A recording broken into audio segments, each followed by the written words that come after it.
Hello, welcome to my philosophy podcast. Today I'm going to talk about a theory about the nature of life that you hear quite a lot from people, and it's not really a very well thought out theory, which doesn't mean it's wrong, but I think when you do look into it and think about it, it doesn't sound very plausible. And that is the theory that life is a game. Some kind of game. I suppose the thinking behind it is that, human beings are perhaps spirits, essentially, that live forever or live for a very long time, and wherever they live they get bored with it, because it's such a long time, and so they come here to this world as a way to deal with that boredom of eternity stretching out, and they come here and then they have lives where they forget that they're eternal spirits, and they can pretend to be human beings in on the earth, and that way it's much less boring and it seems much shorter time, and this kind of thing. And that seems to be the thinking behind it. It's rarely articulated like that, because I can't imagine any other situation in which the idea that this life is a game would make much sense, except for what I've just described. Because if we don't exist before life, then why would we want to be involved in a game? So you have to pre-exist life to even think, I want to be involved in a game. And if life is a game, and to have the motivation to do that even as well, perhaps because you're bored, with eternity in heaven or wherever it is people go. So it presupposes that we are these kind of long-lasting spirits that have been somewhere else for a long period of time. I would assume, perhaps thousands or millions of years to get bored to the extent that, this life would seem like a game in comparison. Because let's face it, for a lot of people, this life is very hard. It's if you can think back to your childhood, I think back to my childhood, and I had asthma, eczema, measles, chickenpox. A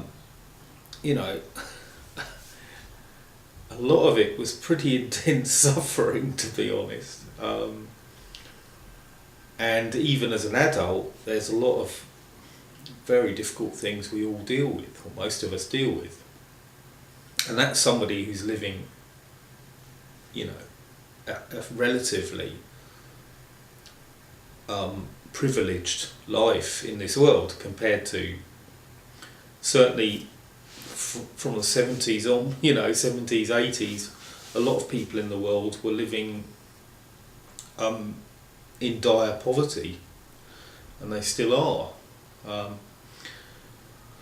So it's hard to consider that such a spirit would think, well, okay, I'm going to come into this world and be born prematurely and have leukemia as a child and die at 4 years old, you know, as kind of an entertainment or as some kind of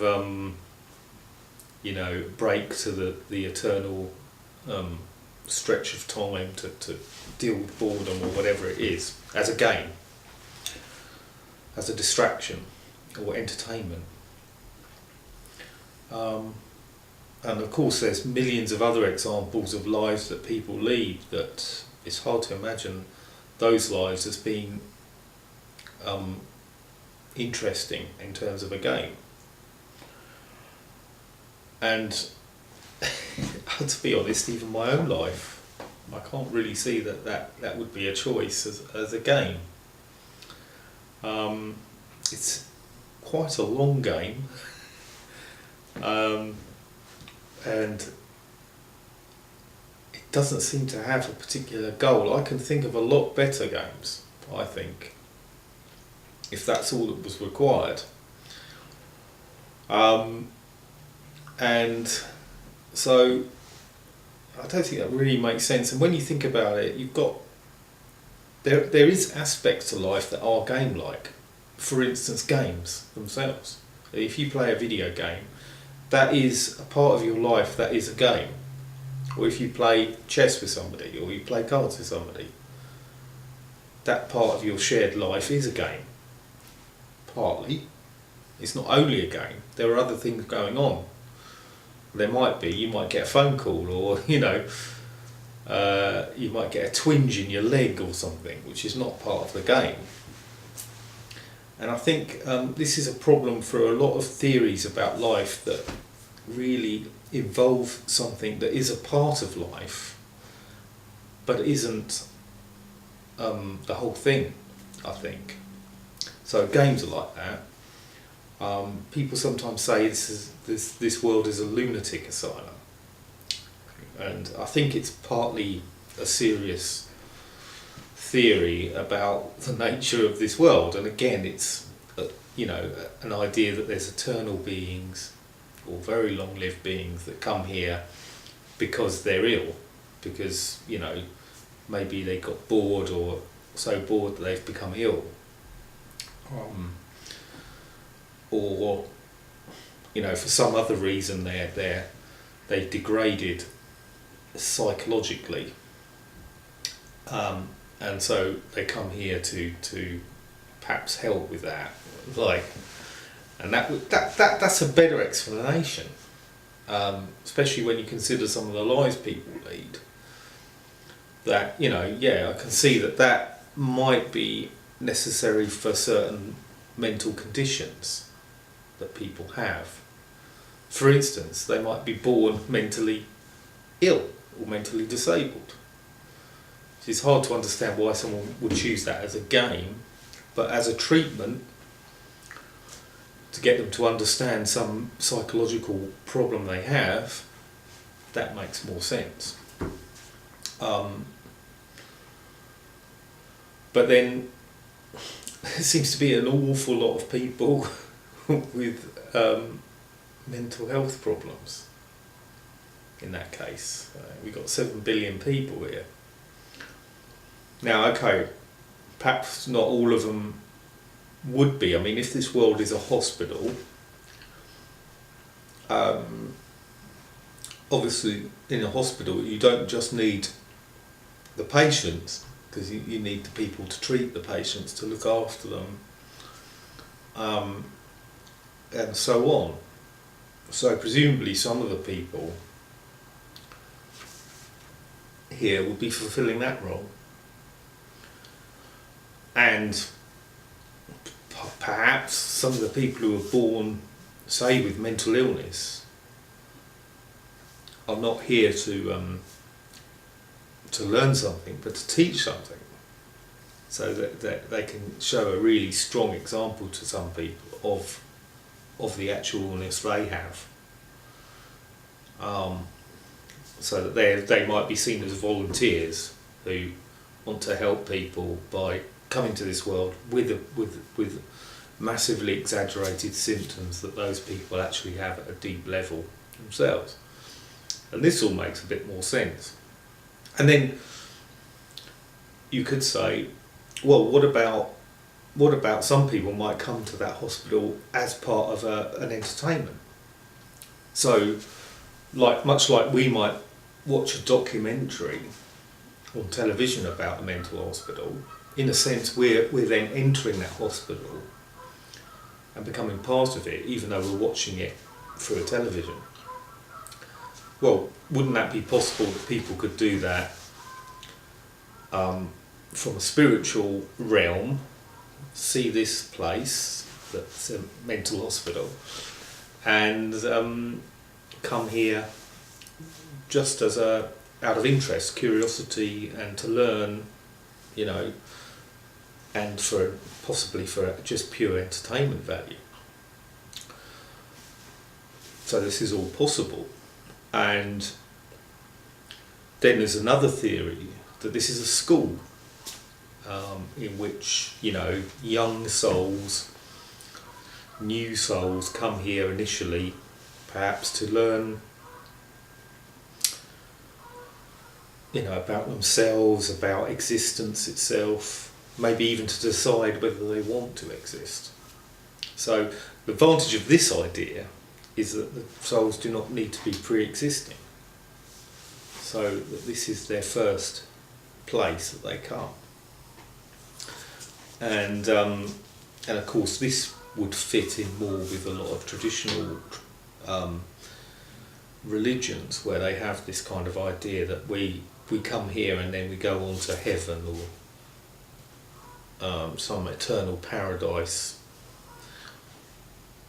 or perhaps even with an intermittent stage like in the Catholic religion of purgatory, where some people go before they go to heaven. So we come here initially and we learn certain lessons and perhaps are tested in certain ways before we can go on to the main life, i.e. it's a school. And of course all these things have in common is that, yes, this is all aspects of life. Yes, there are schools here. Yes, there are colleges, universities. Yes, there are hospitals.